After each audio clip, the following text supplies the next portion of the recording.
All right. So you're like a child that's wandering in the movie theater halfway through and you're wondering what's going on. This is Donny Cast on the 14th of July, 2022.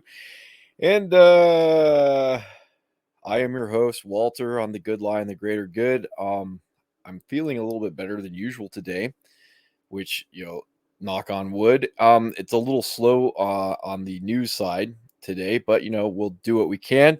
To start off, we have a update on the 10-year-old girl. That's a story that's not really about a 10-year-old girl anymore, because let's go ahead and make it about all the stuff that we selfishly care about.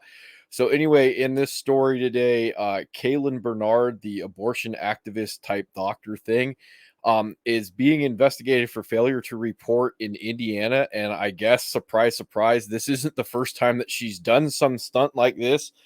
So of course, let's just forget about the little 10-year-old girl involved and just worry about our own personal politics. Um, let's see. My notes on this are we're progressing closer and closer to having a culture that's not worth saving.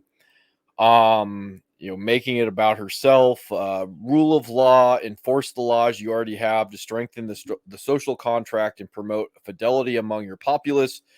Of course, we get the government we deserve, blah, blah, blah. Segue to AOZ being the stupid politician that keeps on giving because she's such fucking low hanging fruit. She might as well be a potato at this point. So, this is actually sort of the news story of the day because of where it goes, the rabbit hole that we follow. So, anyway, who is Alex Stein? I don't want to talk too much about him because I don't want to give too much publicity to douchebags, but he's kind of this troll comedian type guy. You probably might recognize him from certain viral videos of him getting up in front of city councils. There's a picture of him um, and making a fool of himself. But I have chuckled at him, so I can't entirely say that I am not guilty.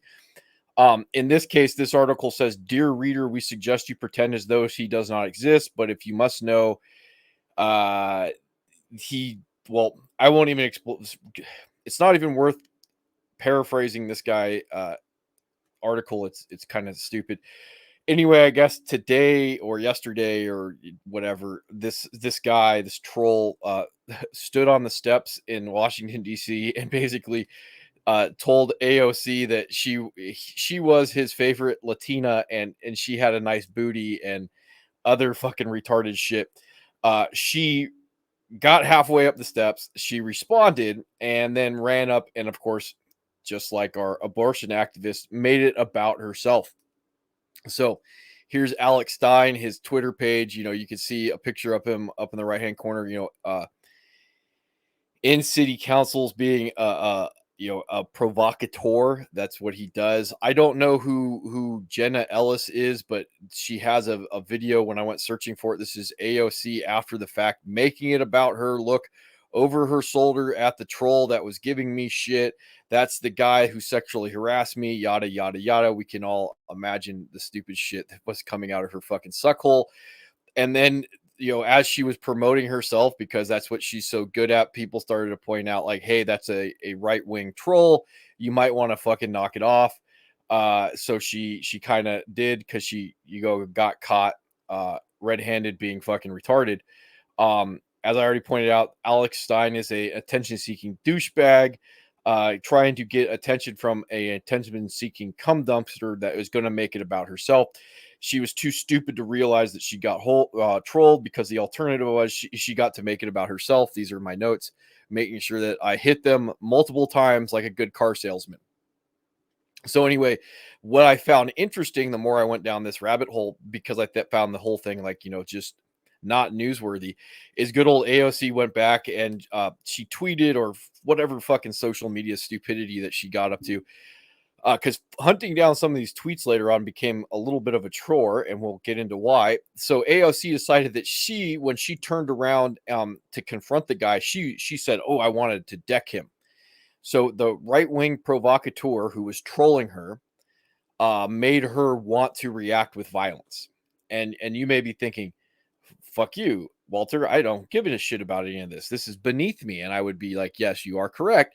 So we move on to AOC pointing out also 7 hours ago, according to this Washington Examiner story, that the common sense fairy came down, touched her on the head with his wand, and said, "Special child, you even get to be fucking right twice a day, you broken vacuous fucking communist."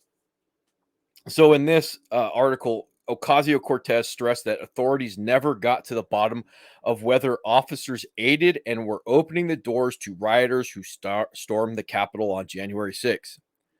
Uh-oh. Uh, uh-oh. I'm supposed to sit here and pretend like none of that ever happened, and then, right afterwards, you just have the idea that throwing money at the problem is going to make it all go away without any accountability. Ah, fuck. Broken fucking cum dumpster vacuous fucking communist, right twice a day, continued. This is where things are breaking down. We're not safe. And it's not just about members of Congress not being safe. Workers aren't safe. Uh-oh. I think she might have almost had a thought about her comments about, the Supreme Court justices.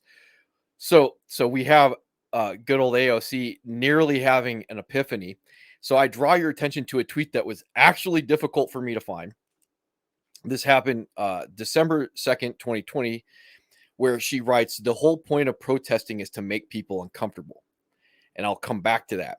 Activists take this discomfort with the status quo and advocate for concrete policy changes. Popular support often starts small and grows. To folks who complain protest demands make others uncomfortable. That's the point. So that tweet right there, turns out AOC's comm director asked Twitter to ban users from citing AOC support for violent riots. Like I can't be 100% certain that that tweet was the one that was referenced because she said so many other dumb shit. But I know that tweet in particular was brought up in reference to this today and other things that this fucking this broken fucking potato had said before in the past. So moving on to Breitbart, AOC meltdown after comedian's catcalls days after marking concerns for Kavanaugh's safety. Yes, the communists calling the kettle black here again. And I move on from all of this to, let's see, where am I in my notes? Let's see if this is the one. Might not be. So anyway, this all took place, and I have to bring this all up because if I can get this to pull it, yeah, this is the uncomfortable tweet. So I could probably get rid of most of these things so I can move forward and talk to you guys from my notes. So good old AOC. I have to point this out. Objectively, the point of protesting is to build awareness. It is not to make people uncomfortable. It's to show the government there is a larger group or groups of people that are impassioned by the subject, bringing awareness to it. The optics or publicity, and this is not even a definition. This is how I would define it. The optics of publicity gives awareness to the normal people that would or would not normally know what is going on or being protested. This is the awareness that can lead to change at the ballot box.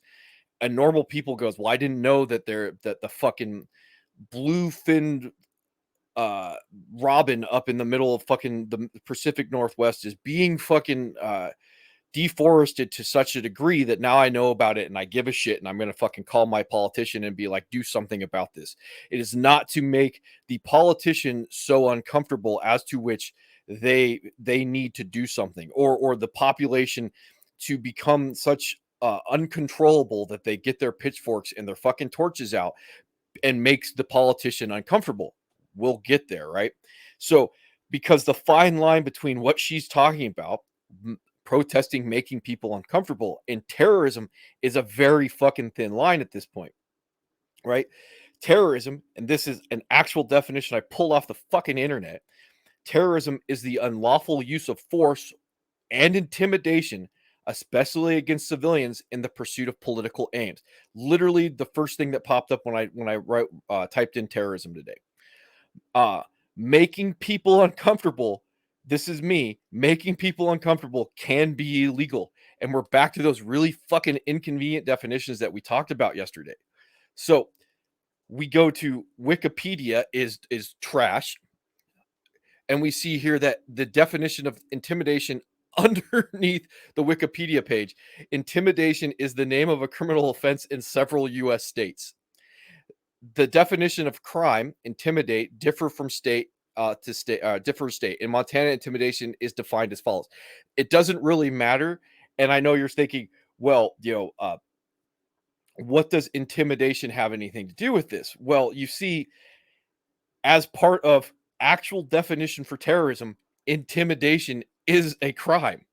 So if you're making people uncomfortable, you're getting to the fine line of, are you making people uncomfortable through your protest, or are you intimidating people through your protest? And I brought this up before in regards to protesting outside of judges' houses or Supreme Court justices' houses or other fucking public figures' houses, or driving them out of actual restaurants. The fine line between the First Amendment and terrorism, right? So here we go to the FBI, the actual FBI's page, where we say, well, where we look at terrorism, and terrorism definitions underneath the FBI are violent criminal acts committed by individuals and or groups who are inspired by or associated with designated for terrorist organization or states, right? Domestic terrorism, violent criminal acts committed by individuals or groups to further ideological goals stemming from domestic influences such as those of political, religious, social, racial, or environmental nature. Remember that environmental part, because that's going to be a little bit important down the line. So now, like we talked about yesterday with those fucking very uncomfortable definitions, those Al Gores that we just fucking can't get away from, there is a difference between common parlance words, legal definitions as but defined by states and the federal government, and even something that terms like medical definitions that may not have anything to do with either the legal definition or the common parlance of the word that we use. So now we have the word in uncomfortable that Ocasio-Cortez is using to define herself what protesting entails. And this is, again, where we're getting back to, because now we have actually the fucking government of Maryland finally coming out and saying Maryland police warned protesters that officers will enforce laws against disturbing the peace outside the homes of SCOTUS Supreme Court justices. This is in Maryland, right? So, what they're pointing out is a public therefore or public square, my notes, because I'm partially retarded myself. The public thoroughfare or public square, and this can actually be legally extended to private areas that act as public spaces. So in here, they're actually discussing the officers explaining to them how they're breaking the law in this case, why you move from the First Amendment protection to the lack of the First Amendment protection when it comes to uh, assembly and disorderly conduct for what you would think of as protesting under the Supreme Court, because they actually point out with the Maryland law, I may have pulled it up or not, and it may be in here, is that making loud fucking stupid noises is not protected under your First Amendment right. According to Maryland's common laws regarding protests and disruptive assemblies, a person may not willfully or without lawful purpose obstruct or hinder the free passage of another person in public. Yeah, a public place. And remember, some private places can actually fall underneath public. So you could potentially get a place where you have a private street that, because of the thoroughfare status of it, becomes a public street.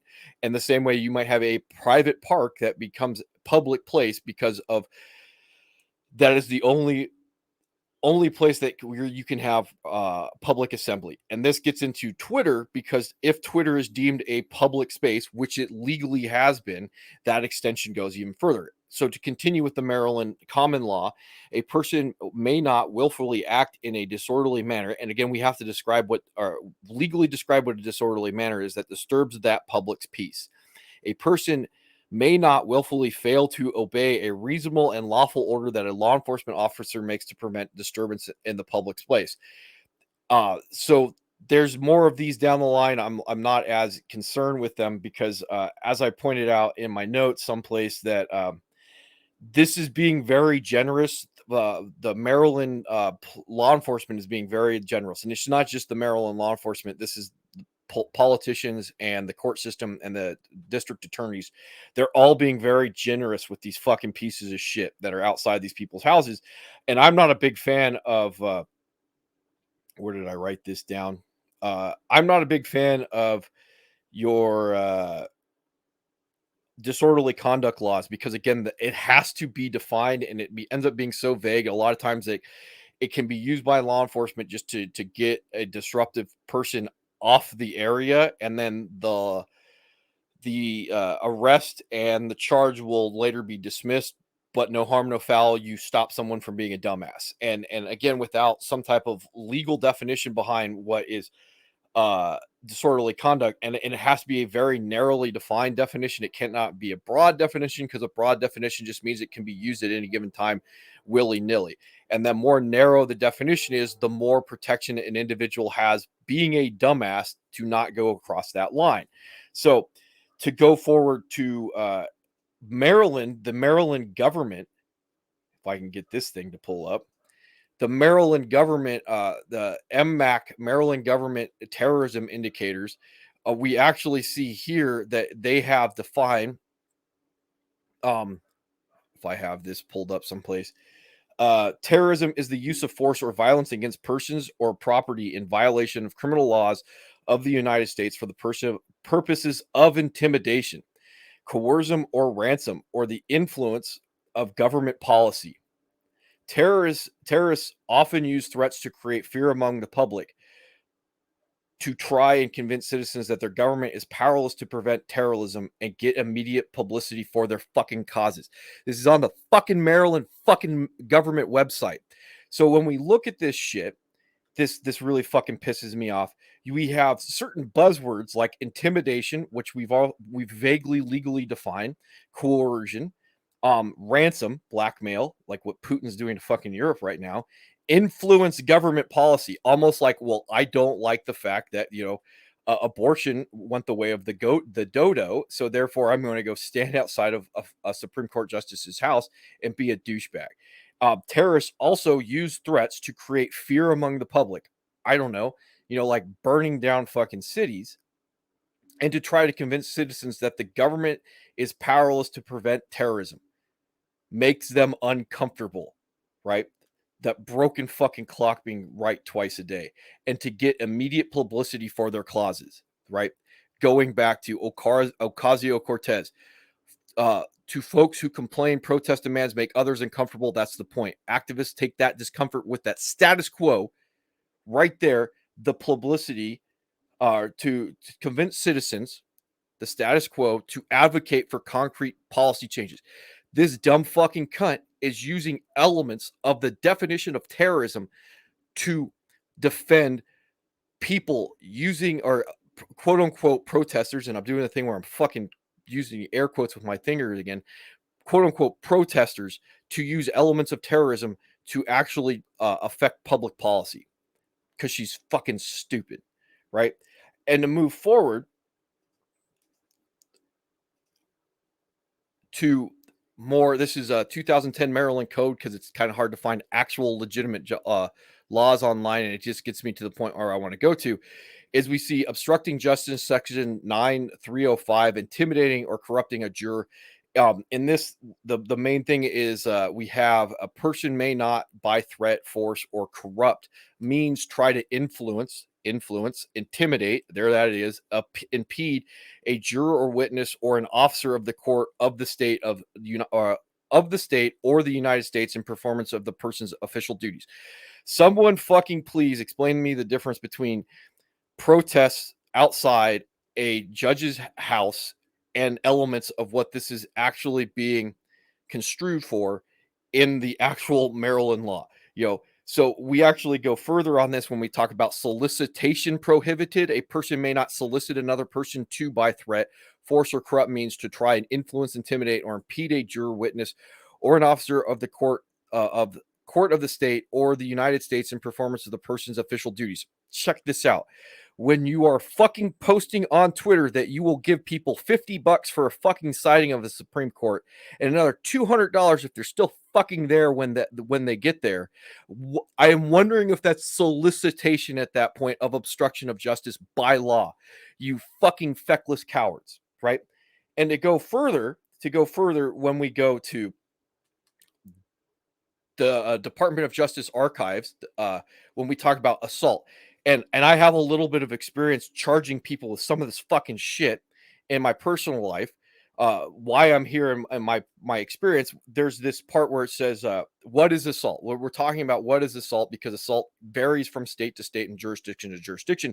But they have this blurb here because this is only about federal government and the federal government being able to charge people and not having anything to do with Maryland, because the federal government can act outside the statutory ability of the state of Maryland, because if the government, the U.S. government does not like the way that the justices are being treated, they can step in and they can fucking charge them federally. They don't have to wait for the state of Maryland to pull their fucking heads out of their asses.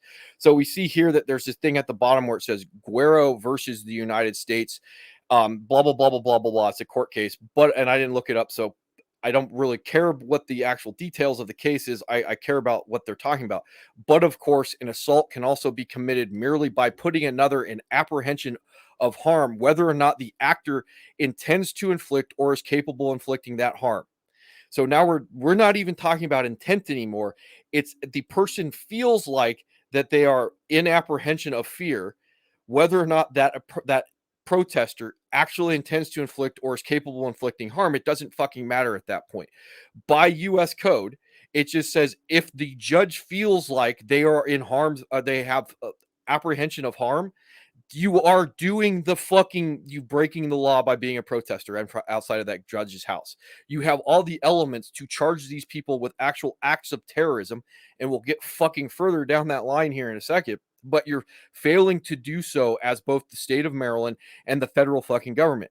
Proof of this form of assault requires establishment of reasonable, and again, this has to be defined by the court, apprehension of the immediate application of the force to the victim, i.e. the judge. Note also that a condition in the offer of violence may negate the element of apprehension. For an excellent discussion of this concept, see Watts versus the United States, blah, blah, blah, blah. I don't care. While the conviction of assaulting a congressman requires proof of that defendant's willfully cause an offense touching, it is not necessary to prove a more severe injury. So again, we're separating the severity of the crime from the actual assault. In this case, they're talking about throwing eggs at a congressman, which we could also understand is not actually terrorism, but is more towards protest, because it's just an egg being thrown at a congressman running for president, was an assault under the statute and did not constitute protected symbolic political speech. Right. So we can actually separate this by what is on the DOJ's website. We can actually separate the difference between intimidating a political figure to change the law versus someone who is a provocateur throwing fucking eggs at a politician because they don't like them. And these are two apples and oranges things as far as the law is concerned, because in this case, the freedom of speech of throwing eggs is not protected because it's still assault. So explain to me why intimidating a justice outside of their house is not terrorism. I don't fucking understand. I'm just a dude with a minor background in law, right? Because there's a fine line there. And to move forward, it says seeing aware that there are threat or reasonable facsimiles, i.e. bounties of location, as I talked about, could give the protester the necessary criminal mind to move their peaceful assembly to an intimidating mob with intent. If you have fucking protesters that are aware that bounties are being put out on politicians and justices, they lose the reasonable ability to say, I am protesting. They are aware that they are actually, that by assembling, they are using force, or excuse me, they have the ability to have some type of intimidation, the apprehension of harm, to the Supreme Court justice just because the Supreme Court justice feels like they're potentially are in harm's way because of this. And just the knowledge that the people are putting out bounties means that you no longer have the reasonable protection that what you are doing is acting in good faith as a protester, i.e. your First Amendment privileges. People are putting bounties out. Yeah, now you're intimidating. And you should fucking know that. And all you have to do is put this in court and put it as an argument in front of a jury. And that's part of the problem is there's no way you're going with our political division today. There's no way you're going to get a jury to sit down and say this is actually a crime when it is, because all it takes is one ideological dissident to say, no, that judge deserves it because he's not on my fucking team. Because we no longer have a functioning shared culture. We have a dividing line, a cultural civil war that's going on. So, and to go further, when I say this, these protesters are purposely walking the line because they know that they have de facto immunity. And by immunity in this case, I say fuck you to the CDC from yesterday's conversation, because we don't know what immunity means from yesterday. I mean it by protection. The protesters know that they have de facto protection from law enforcement, from politicians, and from judges and attorneys, that they are not going to be arrested, nor are they going to be prosecuted for the terrorism that they're actually doing, right? And this is the problem, is when can you actually put the argument forth, regardless if you could actually get in a jury that would actually convict them, could you put the argument forth that they are attempting to intimidate judges for the purpose of changing the law? And I'm pretty sure the answer is yes, that's what they're doing. And not only are they trying to intimidate the justices, they're trying to intimidate the larger population to say, don't fucking feel like this, don't fucking do this, or we'll fucking intimidate you outside of your houses. Because law enforcement won't do dick. And it only took this long for Maryland to come out and say, well, we're going to tepidly threaten you with disorderly conduct charges instead of actual fucking terrorism, because we don't have actual faith in our institutions, and I fucking wonder why, right? So this is the story of the day.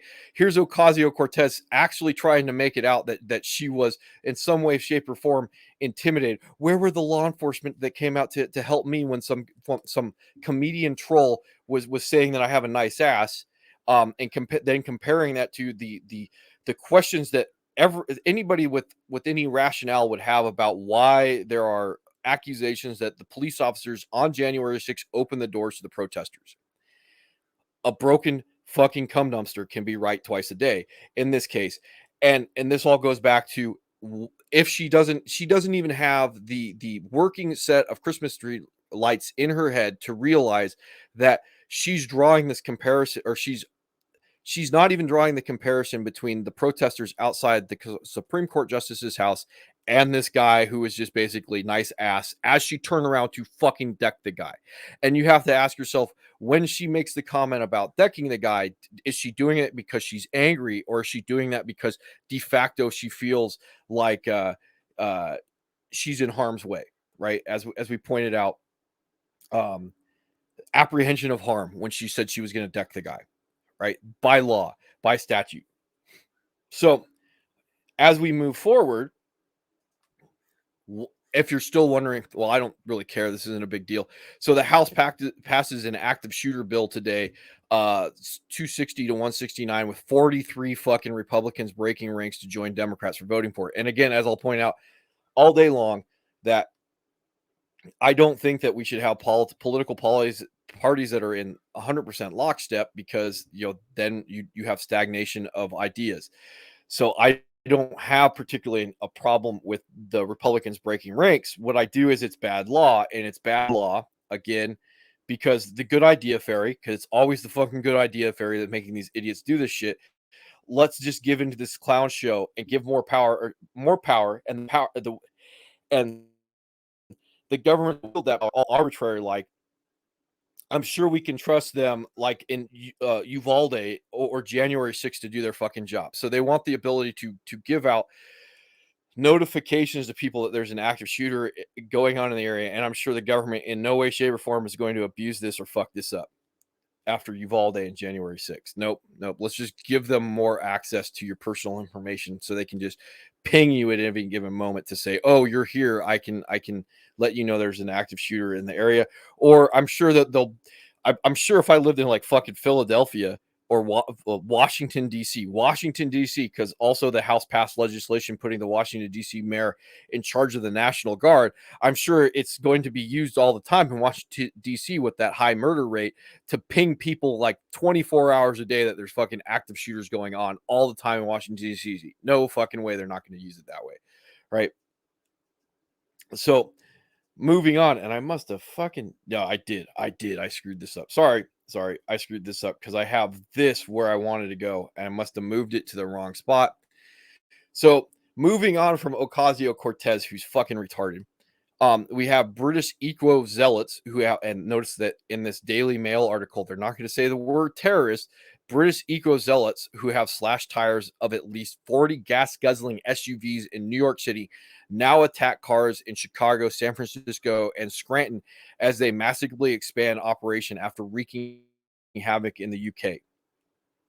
Let's talk about our unchecked terrorism that's going on in the Western world, because in this case, this falls into the category of RICO, Racketeering and Corrupt Organization Act, and it's international terrorism. It's happened in the UK, and now it's come to the US. So we have elements of all this that are going on, and conspiracy, because these people have to get together and they have to these two hands that don't necessarily have to know what the other one's doing have to communicate with each other to in furtherance of the act, right? Um, and we don't have a functioning state or federal law enforcement that is going to do shit about this. And you may think, well, this is kind of fucking stupid. We just have fucking eco zealots, i.e., terrorists that are going out there slashing tires. But you still have organized terrorism, whether you think it's fucking petty organized terrorism or large scale gonna fly fucking planes in the building organized terrorism that's being ignored because it's kind of comical to normies and it doesn't fucking matter. Just like in the same way that normies are like, well, I don't know how I feel about people intimidating justices outside their houses, because we don't have a fucking functioning society any longer.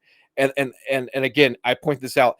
If you have a government that's not fucking going after these guys, charging them as terrorists for slashing tires, you're a stone's throw away from having your actual buildings burned down in your cities, and a Supreme Court justice that won't accept a legitimate case on election fraud because he's concerned that the purpose of the Supreme Court is there to look at, because he's concerned that, well, they're burning buildings down. Intimidation of justices that's going on in the country. So this is a larger issue that Ocasio-Cortez spreads her fucking legs for and doesn't realize that there's bigger issues going on, as she whines about the fact that she can't get law enforcement to beat the shit out of some fucking troll that wasn't actively trying to intimidate her by her own actions. But yet we have actual Supreme Court justices that are, by definition, victims of terrorism, but we don't have state or local law enforcement that will actually charge the individuals with the crime and send it to a jury,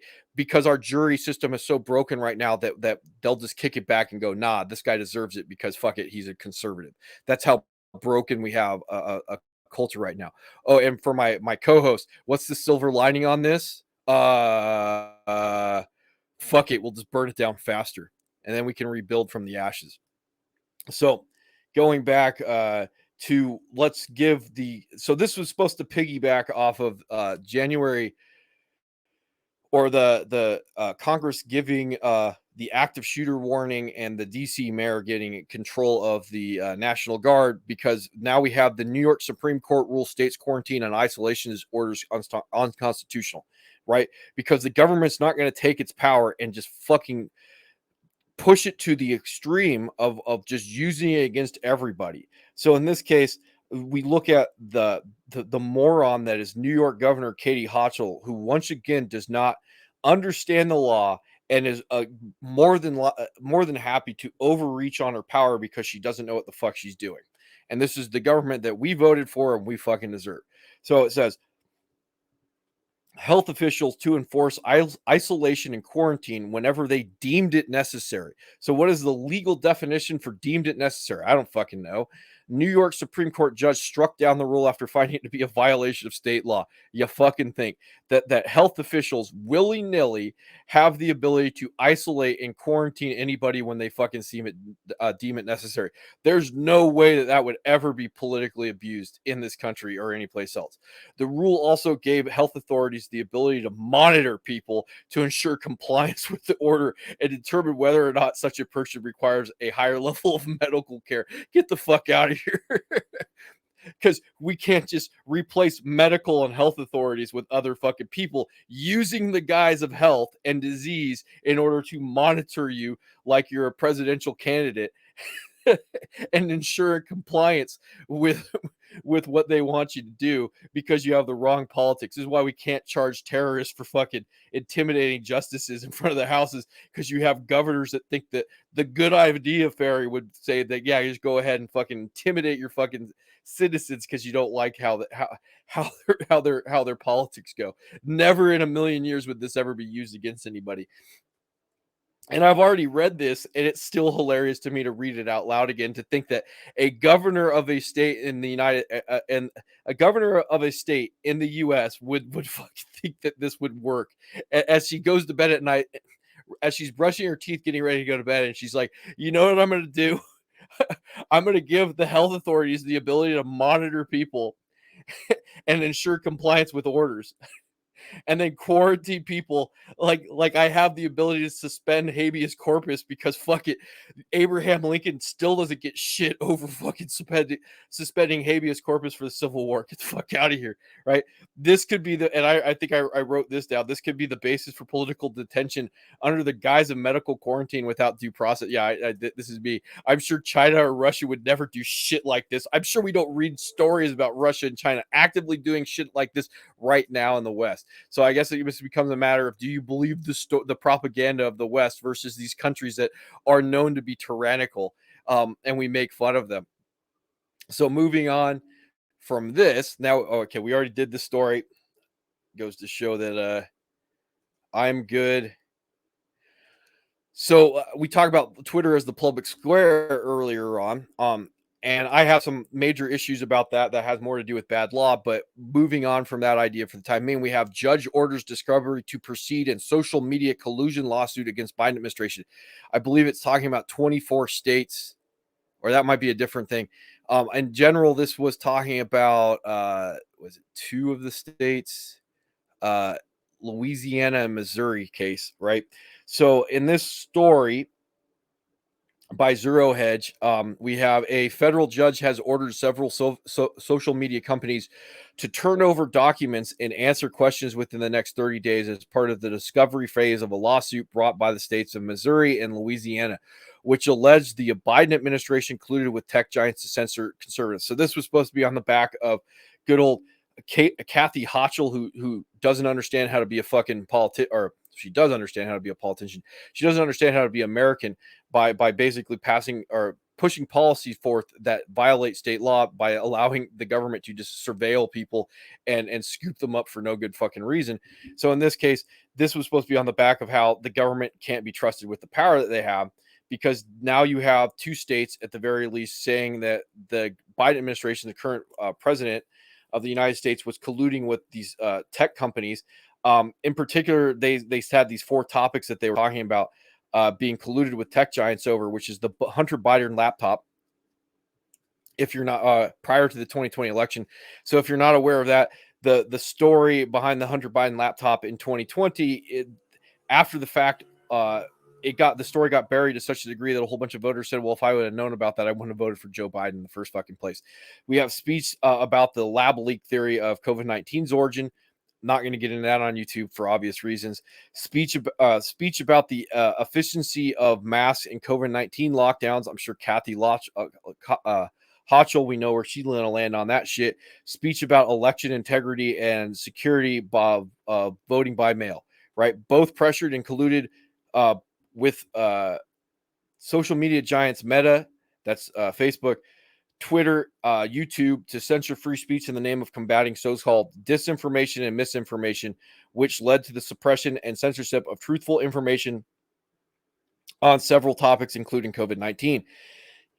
The Biden administration failed to convince the judge that states can't meet an injury in fact standard defined as quote, and these are quotes because these are legal terms, it suffered an invasion of legally protected interest that is concrete, particularized, and actual or imminent, not conjectural or hypothetical, according to Senator. This is all bullshit.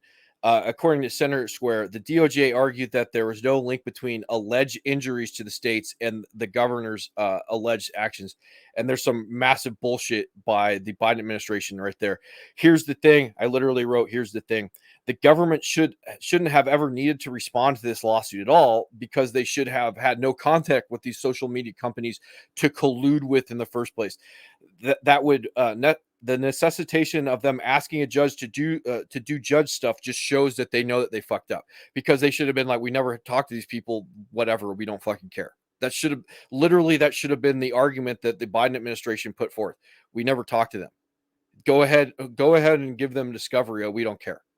We don't need to worry about what they do or do not find, because we never had contact. And as I wrote down, this is probably a bad example.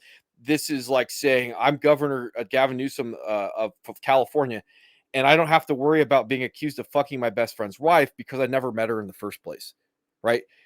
That's literally or figuratively the argument that the Biden administration has, is you can't come after us even though we caused injury, because you can't prove that we caused injury, and you don't have standing to make this case because we didn't injure you, we injured the people of your states. That's the argument the Biden administration is trying to put forth, when the argument should be when the federal government should be like, we don't have contact with these people. We have no reason to be having contact with these people. Go ahead and allow them to bring their fucking court case to these private institutions, because as a public institution, we don't have contact with them. We don't mix together. Just maybe I heard something, maybe I didn't. So, moving off of that, I probably butchered that a little bit, to more the government snout getting involved with actual free speech in this case. So we have the University of Washington professor sues school alleging free speech violation. And it says this is an opinion. This is not actually the article that I pulled up, but I couldn't find the article that I pulled up earlier. So in this case, I just love the fact that the professor wrote this down. This is a gigantic middle finger to the powers that be at the University of Washington. So the professor, he was advised by the powers that be at Washington put a blurb into his syllabus regarding the indigenous people of Washington, and how the University of Washington was on their land. And he turned it around and used a very libertarian theory, where he said, I acknowledge that by the labor theory of property, the Coast Salish people can claim historical ownership of almost none of the land currently occupied by the University of Washington, like a big dick boss. He says this in the mortal words of KRS-One. This is me. There can never really be justice on stolen land, but did you ever own that shit to begin with, right? Because all land is stolen, right, at this point. And if you can't even own it in the first place, it couldn't be stolen from you. Both compelled speech and action taken by the state, the douchebags in power as the state actors. Furthermore, this is what they're discussing, is the state's ability to compel him to take a particular opinion, and what they did afterwards to further. So they got together with a disciplinary committee formed after the guy Regis' inclusion of the statement in his syllabus, to consider whether to further punish him or even terminate him from the school. And these fucking Marxists, I'd speculate that these fucking Marxists, by trying to compel him to change his mind, i.e., as we go back to Hochul, when they're talking about like, the good idea fairy coming down, trying to find that, where we have involuntary detention, it is a severe deprivation of individual liberty. The rule gave health authorities the ability to monitor people to ensure compliance with the order. So we could change this law and say that it gave the University of Washington authorities the ability to monitor people to ensure compliance with right think, in order to determine whether such person require a higher level of punishment or termination. So these things go together. These are not apples and oranges to a large extent. They are apples and apples when we look at the power of the state. So in this case, to move further on, these fucking Marxists, I'd speculate the use of the state to, shall we say, intimidate should be criminal. So in this case, because the University of Washington is not private, it is a public institution.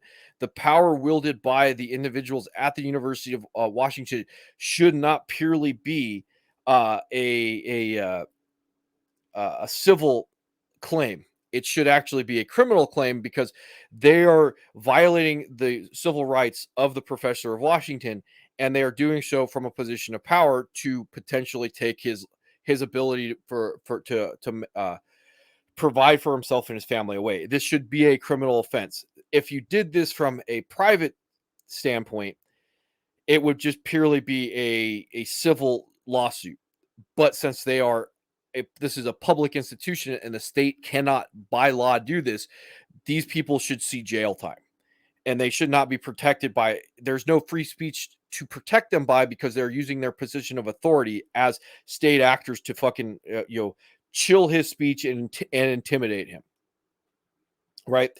At the very least, what we should be aware of, and by we, I say me, what I am aware of in this case, at the very least, the individuals that are doing this shit at the University of Washington, not only are they open to civil litigation, they or us as the people should be allowed to divorce ourselves from them when it comes to the civil litigation that's going to come down the pipe. Why, you ask? Because this is going to be your tax dollars that are going to go to this professor because they violated his civil rights. And if someone violates someone else's right, I should not have to pay for it because I am not the fucking person that was violating the rights. This is an individual wielding the power of the state doing so, and that they should pay for it with their freedom, and then they should pay for it with their money. They should not be paying with it with your money, and they should not be able to walk away scot-free going like, so in this case, when we're talking about freedom to intimidate justices using terrorism, this is not necessarily to that level, but at the same time, we should not treat this as just purely we're trying to change wrongthink. This is not what's occurring when the state gets involved and starts deriving you of your property and your freedom, right? So hopefully I didn't butcher that too much. So moving on to this is where the 24 GOP comes in. So GOP warns SEC to drop climate change rule after Supreme Court ruling on EPA. And we've been talking about this. So the 24 state officials submitted new comments on the SEC rule on Wednesday. Let's see. This is directly influenced by ESG scores, the environmental social governance scores that are being pushed and have leached into our SEC, our Securities Exchange Commission, trying to push this stuff out. So in this, we have quotes where it says, if this sort of regulatory overreach does not constitute a sweeping policy judgment on a major question, then we struggle to see what would, said the attorney generals led by Patrick Morrisey of West Virginia and Mark something or other of Arizona.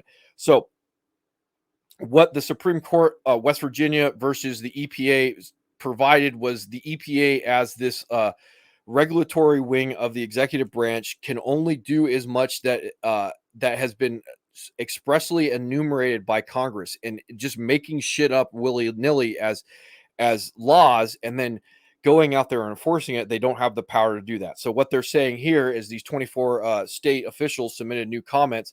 They're talking about the fact that the SEC is doing the same thing that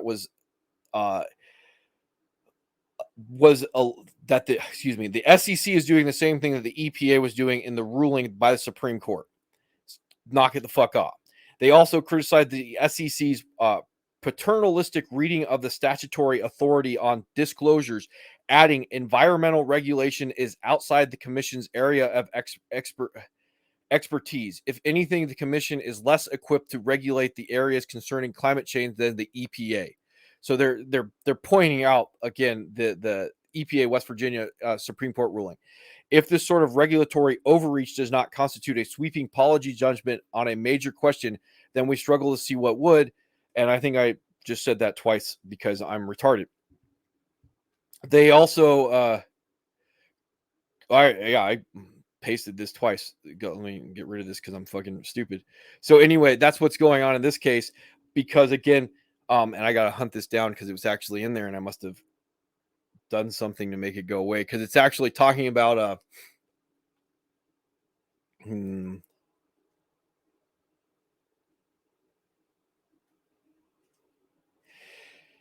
So it was actually talking about the SEC's decision to get involved. The SEC's proposed rule, which was first introduced on March 20, would require publicly traded corporations to disclose various risks related to climate change, including the greenhouse gas emissions resulting from the business footprint. So what the SEC is proposing to these corporations, especially in regarding to the ESG score, is that these corporations need to violate their First and Fifth Amendment, and even we could go as far as to talk about search and seizure in order to put the information out into the public square.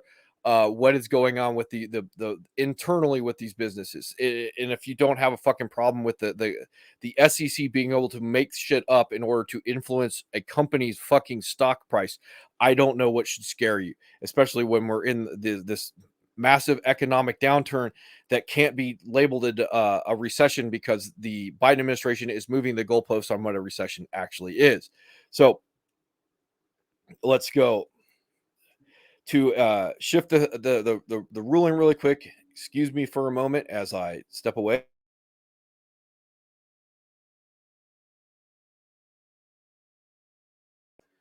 All right, so I just had to blow my nose real quick. And so this one just says Tesla asked Texans to limit charging cars during heat waves as wind power slows. I don't fucking care mostly about Tesla, other than Tesla using their internal software to ping cars to tell them don't charge your cars during the middle of the day.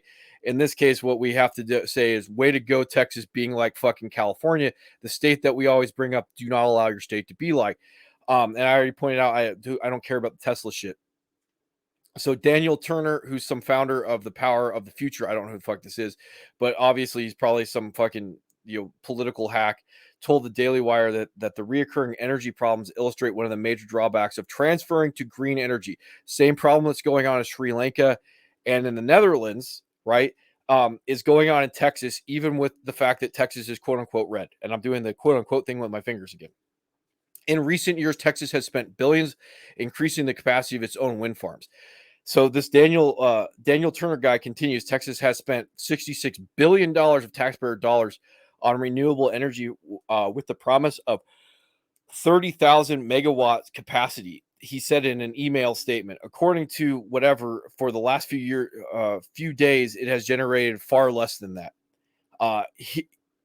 Here's a thought. You don't want green energy. This is me reading my notes. Here's a thought that you don't want green energy that needs to operate at full capacity to give you the energy levels that you want or you need. You need green energy that can operate at power levels that are low enough below full capacity, so when the shit hits the fan, you can actually dial them up and get the amount of energy that you need. So that means you need to have your green energy be in conjunction with other things, and we're definitely talking about nuclear and fossil fuels at this point, because they have to be able to be turned on when your sustainable green energy aren't hitting your fucking markers. And that's the problem when we talk about trying to shift over to this renewable green energy crap that doesn't fucking exist. Because if you're relying on the wind to be blowing in a fucking particular direction in order to fucking charge your fucking Tesla cars, you don't have a fucking power grid. You have a fantasy land, right? So let's see. Oh, I didn't pull this up and I went to the wrong fucking place. So there was or maybe I did pull it up. I have to think.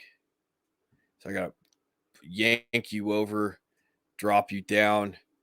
We'll clear these out so we can talk about this. So officials reveal haphazard, chaotic way Western arms are being distributed in Ukraine. Again, Zero Hedge by Tyler Durden, because it's one of the few places that actually has good news. So we have this: U.S. defense officials months ago admitted they have almost zero ability to track weapons they hand over to the Ukrainian forces. And I will pull up this video and I will put it in the background so you guys can watch it as I continue my thoughts on this. So we have this dude, Kim.com. I don't know who the fuck this is. Javelin NLAW AT4 launchers, which I had over in Iraq, are for sale by Ukrainian armed dealers. Ukrainian generals and soldiers are underpaid and sell US and UK weapons on black market. Every wannabe terrorist can now destroy civilian aircraft and kill hundreds with for just 20K. So for 20K, we can have protesters stand outside Supreme Court justices' houses with fucking shoulder fire rocket, anti-tank rockets, and anti-air weapon systems.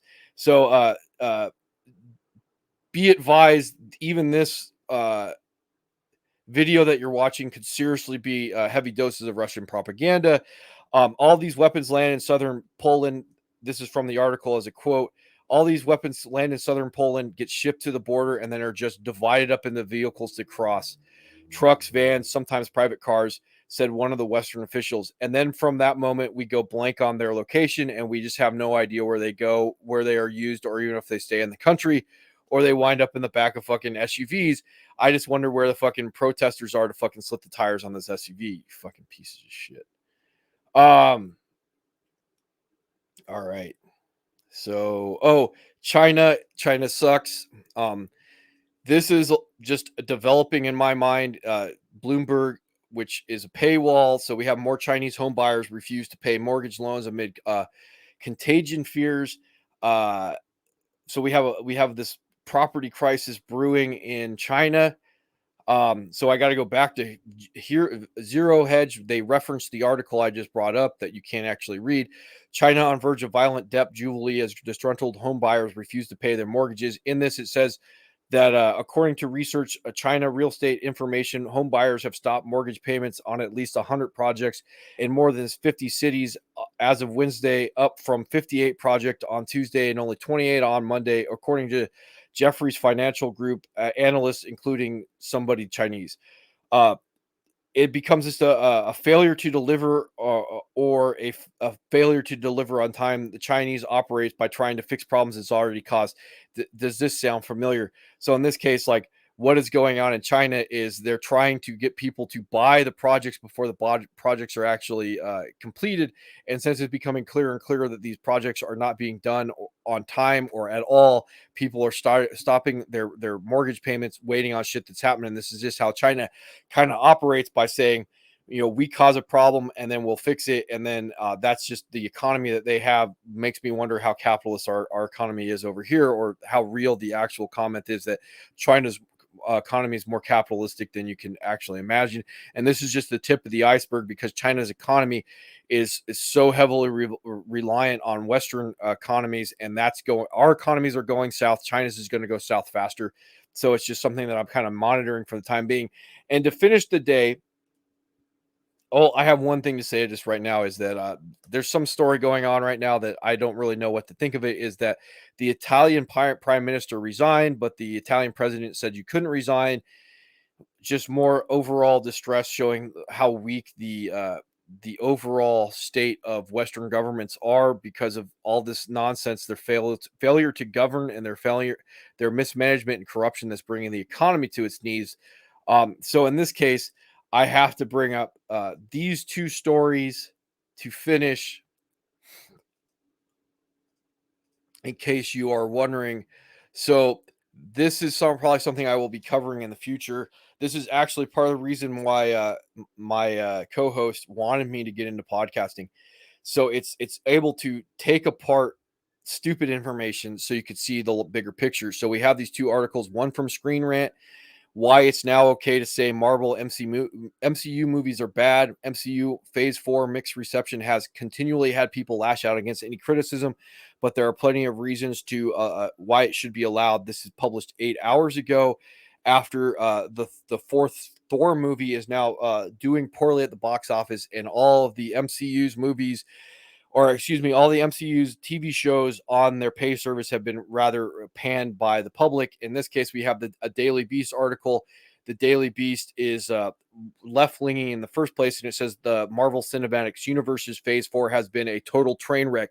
This published 2 days ago. So, mind you, that mainstream media works in conjunction with certain corporate powers to get the narrative out there that they want. That's why owning things like Twitter and Bezos's ownership of the Washington Post is so important. We talked yesterday about the CDC laundering information through uh, certain media outlets in order to change the definition of vaccine, why they did that in the first place. So now we have the fact that these left-leaning media sources are finally coming out and criticizing these Marvel movies as they've gotten so bad, because if they're not criticizing them, then the stock price is not going to be affected as heavily.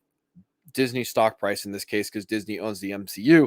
The fact that the normie is getting so pissed off about the quality of the MCU that left-leaning publications would now start to talk about it is a larger indication of the quality of what is going on in the world, and the fact that reality has to match the narrative. The stock price has to match the narrative of what's going on in the real world. And this is covering people's asses, because down the line, it's going to be abundantly clear that Disney is not operating in good faith, because they're doing things like chasing ESG scores.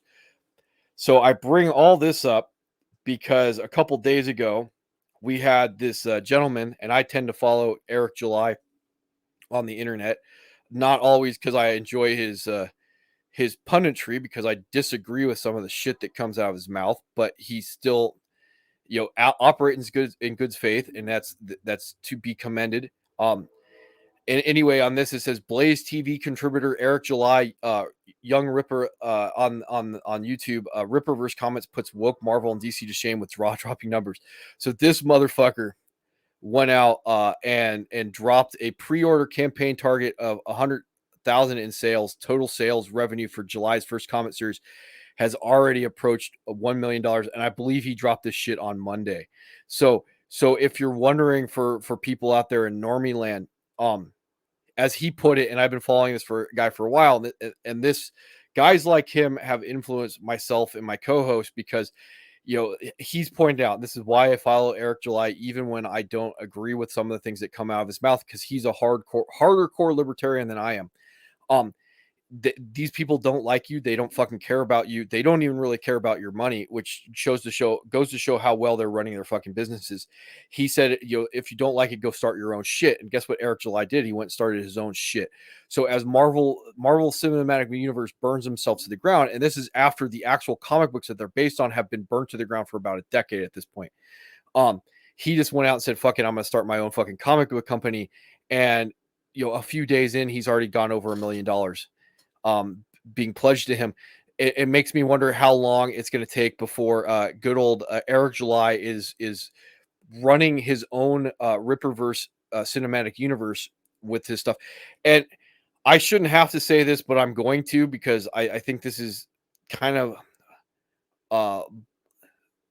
not being entirely honest. Is Eric July is a black, and one of his big points is that if you don't like the fact that you don't have black heroes, you don't have black characters in the zeitgeist, make your own.